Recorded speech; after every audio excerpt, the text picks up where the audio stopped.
ഇതെന്താ അടയ്ക്കിയത്? Recharge coupon കിട്ടിയത് ഈ പേപ്പർ പ്രശ്നം കൊണ്ടാണ് നിങ്ങൾ റീചാർജ് ചെയ്തിട്ടുള്ളത് പണ്ട്?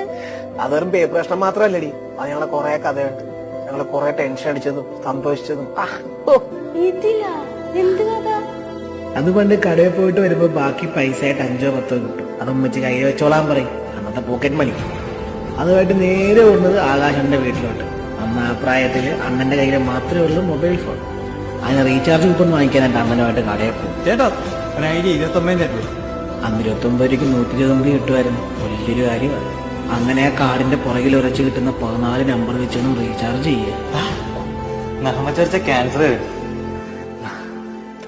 അങ്ങനെ ഹാപ്പി ആയിട്ട് ഉരച്ചോണ്ടിരുന്നപ്പോഴാണ് അത് സംഭവിച്ചത്. എന്ത്?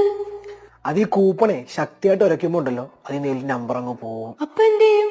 എന്ത് ചെയ്യാ, ഓരോ നമ്പറും മാറ്റി മാറ്റി അടിച്ചു നോക്കി.